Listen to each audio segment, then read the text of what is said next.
नमस्कार, मैं doctor Atul Mishra, director and head of the department orthopaedics, Fortis hospital, Noida.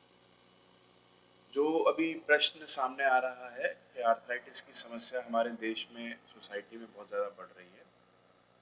तो arthritis basically जोड़ के अंदर सूजन और इन्फ्लेमेशन को बोलते हैं, और अक्सर ये एज रिलेटेड होता है, जिसमें 55-60 साल के बाद मरीजों के जोड़ जो हैं वो इन्वॉल्व होने शुरू हो जाते हैं। और उसमें भी जो ऑस्टियोआर्थराइटिस है, यानी कि जो गठिया है, वो वेट बेयरिंग जॉइंट्स, जो कि घुटना है हमारा, उसको ज़्यादा इन्वॉल्व। अभी जिस तरीके से वेस्टर्नाइज रहन सहन और शैली का एक आचरण जो है वो लोगों के अंदर और सोसाइटी में ज़्यादा आ गया है, उसके चलते प्लस स्ट्रेसफुल लाइफस्टाइल के चलते ये समस्या जो है और जल्दी लोगों को अपनी चपेट में ले रही है। अब हम 35 और 40 साल के युवक और युवतियों को भी आर्थराइटिस और घुटनों की बीमारी से ग्रस्त देख रहे हैं।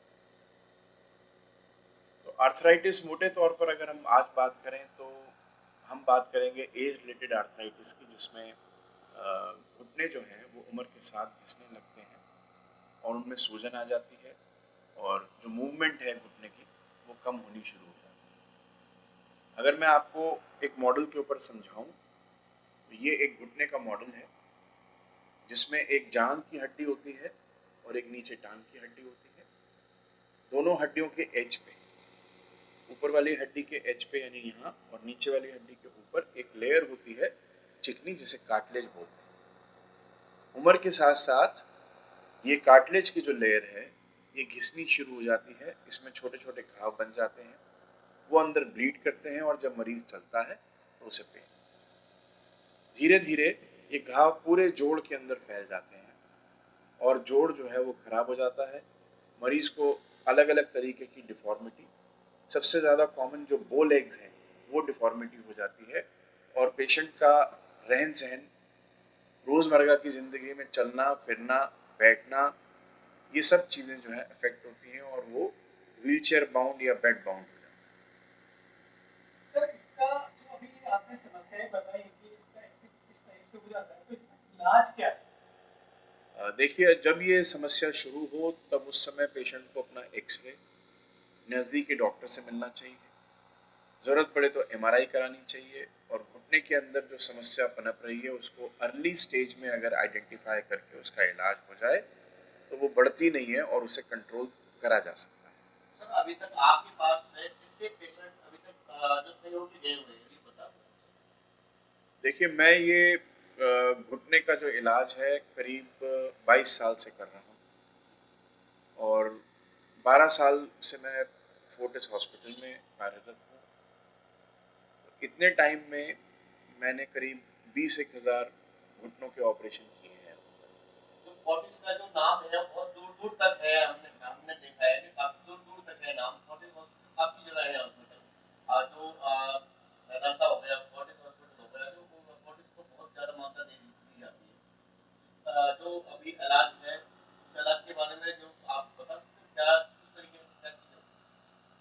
देखिए, घुटने का इलाज अर्ली स्टेज में तो हम दवाइयों से और फिजियोथेरेपी से ठीक कर सकते हैं, लेकिन जब एडवांस स्टेज होती है तो उस कंडीशन में नी रिप्लेसमेंट सर्जरी का उपाय है, एक ऑपरेशन है जो कि पेशेंट को कराना पड़ता है। सर, क्या हर प्रकार के घुटने के दर्द के अंदर नी रिप्लेसमेंट ही कराना जरूरी है, या अन्य कोई और इलाज भी है जिसके कारण हम अपने घुटने को सही कर सकते हैं? नहीं, सभी स्टेजेस, जैसा मैंने बताया कि हर नी दर्द के लिए, हर घुटने के दर्द के लिए रिप्लेसमेंट या ऑपरेशन की ज़रूरत नहीं है।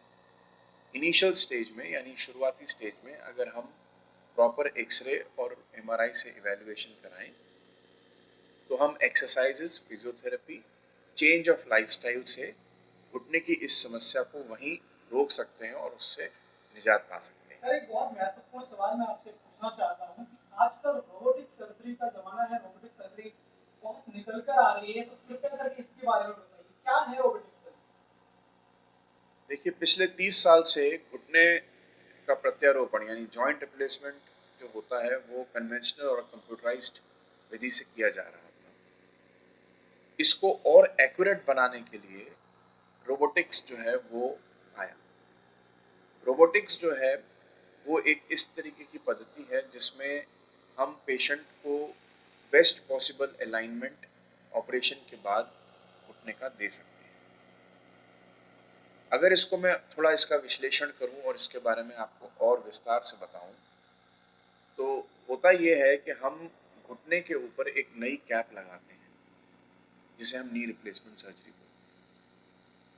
नाउ अभी जो कैप है वो हर मरीज का घुटने का साइज एक्यूरेट है, पैर का जो अलाइनमेंट है वो एक्यूरेट होना चाहिए, तभी घुटना मुड़ेगा और सीधा होगा और घुटने की लॉन्जिविटी जो है वो बनी रहेगी। तो इसी चीज को आगे बढ़ाते हुए बायोमेडिकल इंजीनियर्स ने रोबोटिक पद्धति को एम्प्लॉय किया जिससे सर्जन को बिल्कुल एक्यूरेट तरीके से घुटने के प्रत्यारोपण में मदद मिलती है।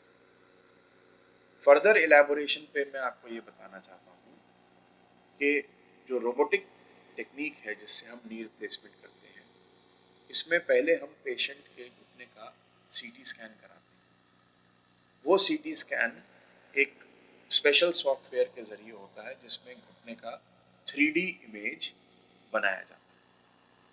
जब पेशेंट के घुटने का 3D इमेज बन जाता है तो उस इमेज को हम रोबोट से अटैच्ड जो कंप्यूटर है उसमें फीड करते हैं। जो बीमार घुटना है उसकी इमेज रोबोट से अटैच्ड कंप्यूटर में फीड करने के बाद सर्जन उस कंप्यूटर पे बैठ के प्लानिंग करता है कि घुटना जो है वो किस तरीके से नेचुरल पोजीशन में होना चाहिए, घुटने को कम से कम हड्डी को काटना पड़े जिससे हम मोस्ट एक्यूरेट साइज लगा सकें।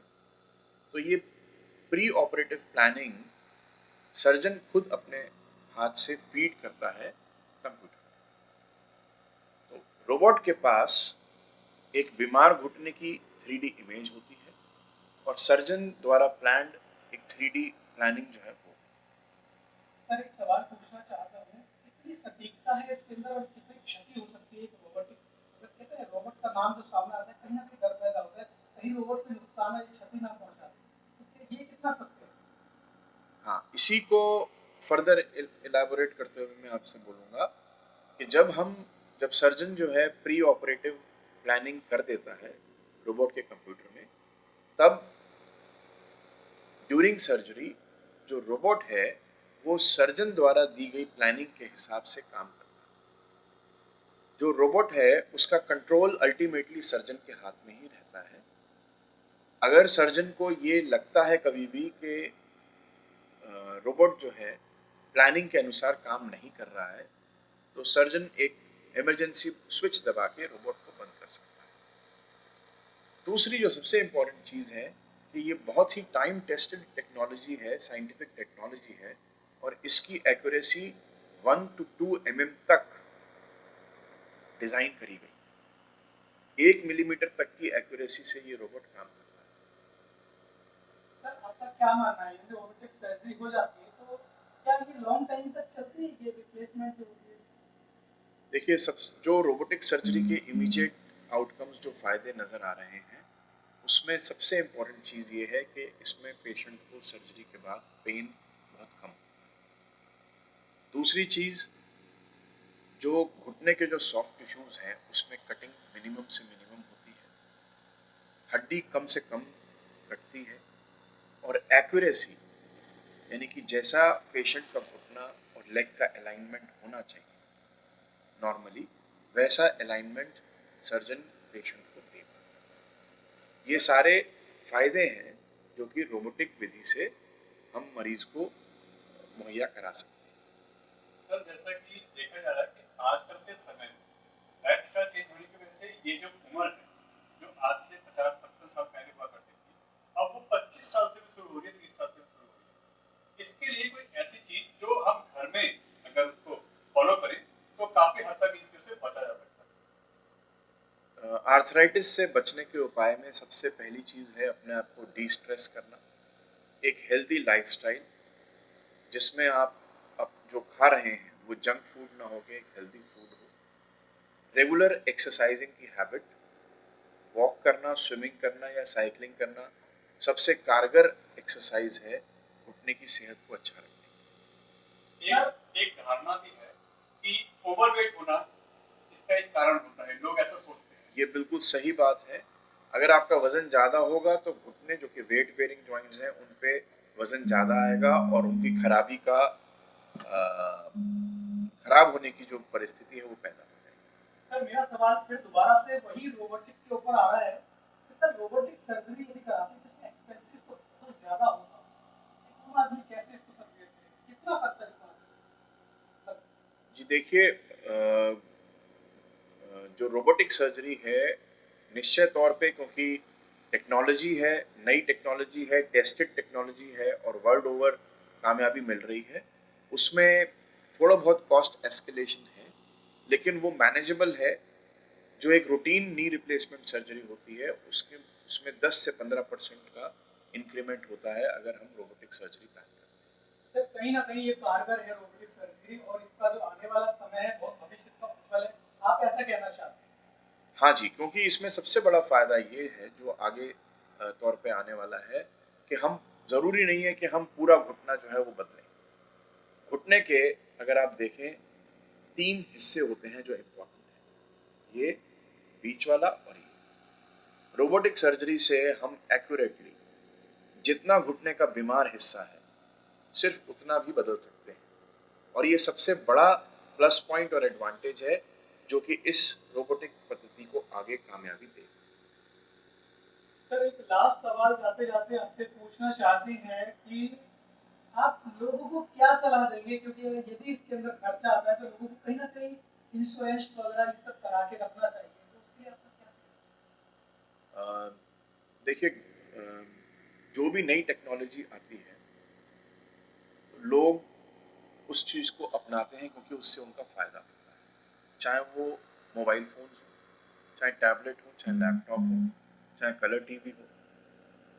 तो हेल्थ केयर ऐसी चीज़ है कि जो आदमी उसको हेल्थ केयर के ऊपर पैसा खर्च करता है वो पैसा वो अपने शरीर के ऊपर खर्च करता है।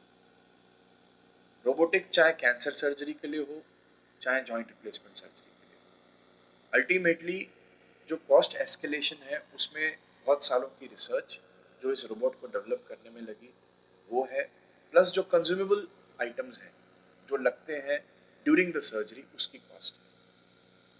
ये कॉस्ट का अगर हम बेनिफिट देखें, बेनिफिट सबसे बड़ा ये है कि आपको ये ऑपरेशन एक ही बार शायद कराना पड़े अपनी लाइफ टाइम में और दोबारा आपको शायद ज़रूरत ना पड़े, इतना एक्यूरेसी ये रोबोटिक सर्जरी दे देता है। सर लास्ट सवाल मेरा ये रहने वाला है,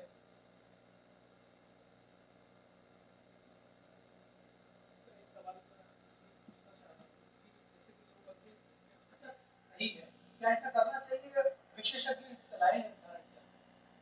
देखिए, शुरू में अगर किसी को घुटने में कोई चोट लगती है तो बर्फ़ की सिकाई करना और कुछ डोमेस्टिक तरीकों से लेप करना उसमें कोई हर्जा नहीं। मैं एक सवाल पूछना चाहता हूँ आपसे, जैसे आयुर्वेदिक वगैरह जो दवाइयाँ लेते हैं घुटने के लिए जो बताया जाती है, बाहर बहुत लोग हैं जो ऐसे लोग हैं जो क्लिनिक खोल के बैठे हुए हैं जो बता रहे हैं कि आयुर्वेदिक की दवा लेनी चाहिए, आयुर्वेदिक का दवा का महत्व क्या है?